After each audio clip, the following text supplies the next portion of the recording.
we react to some of the top soccer headlines going on in the soccer world. There was a few headlines that were very, very interesting. First of all, Jesse Marsh talking about the USMNT coaching job, insisting he has no interest in replacing Greg Berhalter since the US coach was fired that last Wednesday. Jesse Marsh said himself, "I'm not leaving this job. I have no interest in the US job. And to be fair, unless there's a big shift in the organization, I don't think that I'll ever have any interest in that job in the future. So I'm really happy here. I couldn't be happier actually in terms of what it's like to work with the leaders in this organization and what it's like to work with this team." Wow. Oh, he also went on to say, "My respect for US soccer is big, but I went through a process with them, right? And I'm not going to go into it, but I wasn't treated very well in the process. And so whatever, man, that's in the past now. The minute it was done, I was like, okay, I'm moving forward and I'm going to figure out what's right for me." I believe he said those comments earlier on. But what he said, talking about he has no interest unless there's a, change in leadership, big shift in the organization. Wow. Some big statements. I agree with them, by the way. It's just like, wow, you hear that from a rival head coach saying that. Speaking of the main rival of the federation, man. There's also, reports saying that Steve Cherundolo, it's going to look like he has a very, very good chance to be the manager of the USMNT. Really safe option, but really predictable from the U.S. soccer. And the more and more I think about it, the more and more likely this is. He is a player that has had 87 caps for the U.S. men's national team. He's was the manager of LAFC that went to back-to-back, that led them to back-to-back MLS Cup finals and a final of the CONCACAF Champions League. And this is his first 2 seasons, so he has had a successful run there.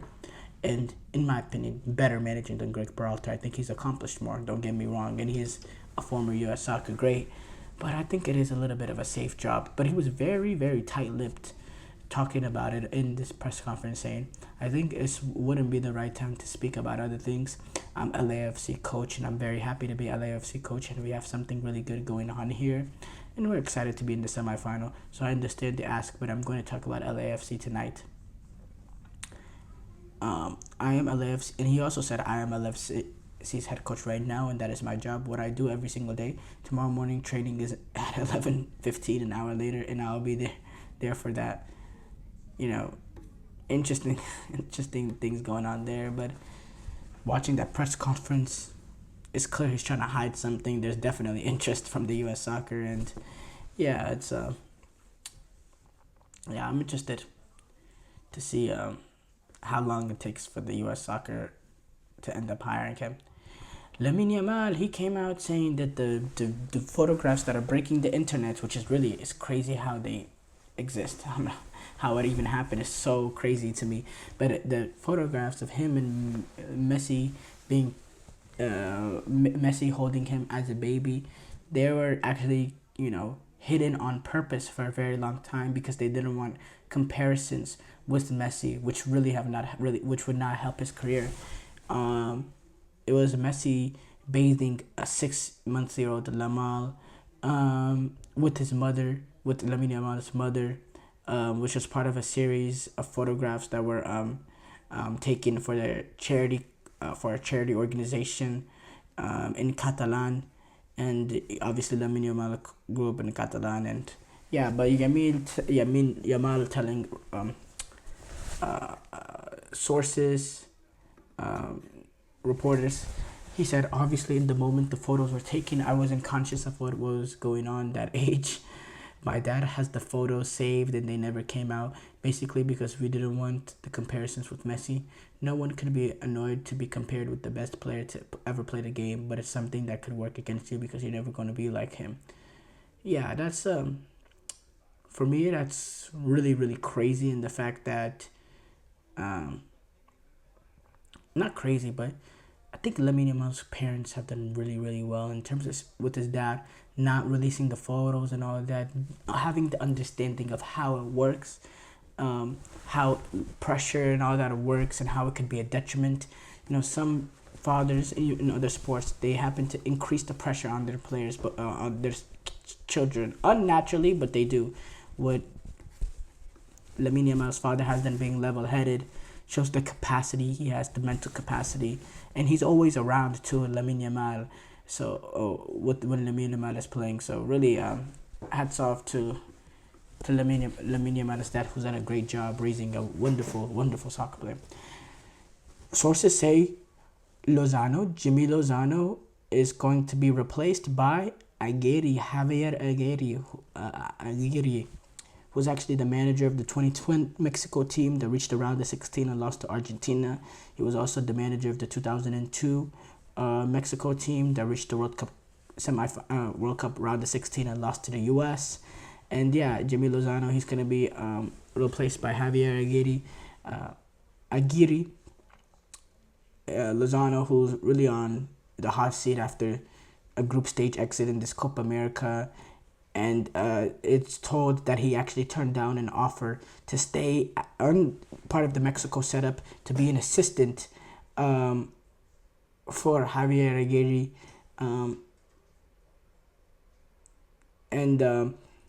yeah, it's and Lozano, obviously that's humiliating, being demoted, so obviously he turned down that offer. And yeah, Aguirre and Mexico Federation are, it's told that they're going to start talks next week. And, this is going to be the third time that he's led the Mexican national team. And it's going to be a third World Cup cycle. So interesting. It's going to be very, very interesting to see what he's able to do with this project that Mexico has right now. He is kind of a short-term fix for this Copa America, for this World Cup. And I think he does give them a decent chance to compete at this World Cup. I really like Javier Aguirre. I think he's a really, really good coach. But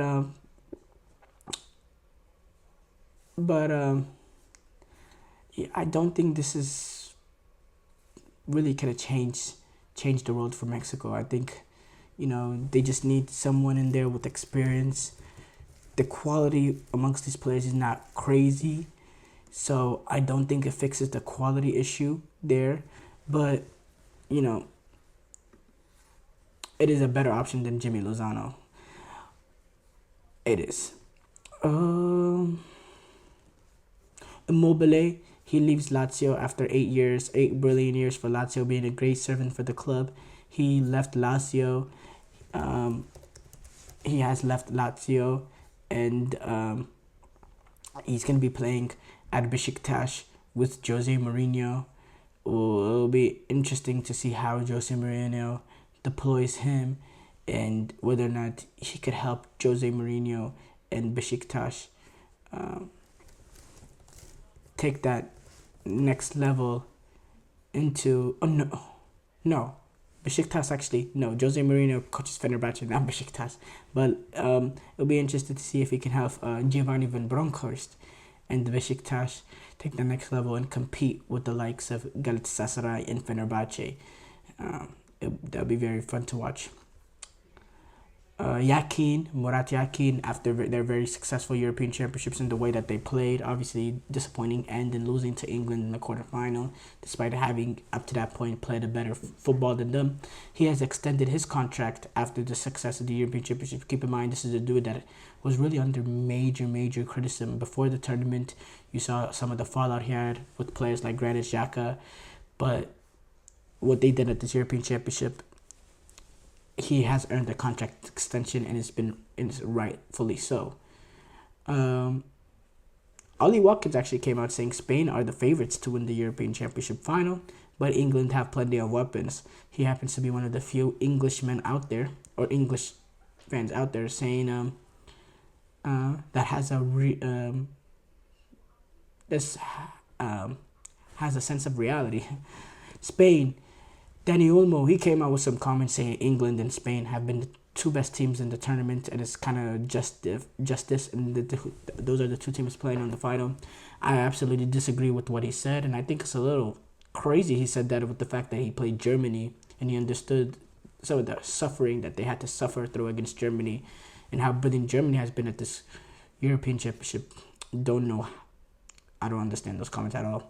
Van Nistelrooy, he returns to Manchester United as assistant to Ten Hag. We talked about that earlier yesterday. But he returns back to Old Trafford after he was a brilliant player with them. Golden Boot at this European Championship, it could be split if Kane and Olmo finish level, because they're so Harry Kane and Danny Olmo, they're two of the 6 players that are tied on 3 goals in this European Championship. It's Cody Gakpo, Georgios Mukotadze, Jamal Musiala, and Ivan Schranz all being up there, but the only players left is Harry Kane and Danny Olmo. Jude Bellingham and Fabian Ruiz, they are in the they are also there with 2 goals, so maybe they could get into the have a chance entering the European Champions Finals. But Kane and Olmo, they're the clear favorites with both having 3 goals, and if one of them can take their tally to 4 goals, it will they will win. But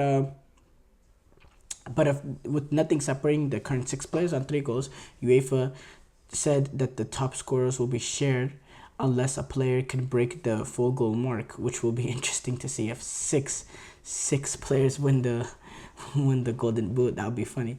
This policy actually marks a change from the previous tournament where Ronaldo was announced as the winner because he had 1 assist with the 5 goals, compared to Schick, who had 5 goals but didn't have assist. It won't be like that this time around. If nobody registers a 4th year 2024 goal, then the 3 goals 3 goals will be the lowest. All the players with 3 goals will be the winner of the Golden Boot. By the way, 3 goals will be the lowest tally a Golden Boot winner has had in the European Championship since Euro 2012. That's when Torres, Mario Gomez, and Jokayev for Russia, they all ended the tournament with 3 goals. Torres was actually awarded the Golden Boot that year because he played fewer minutes than the other players who scored 3 goals.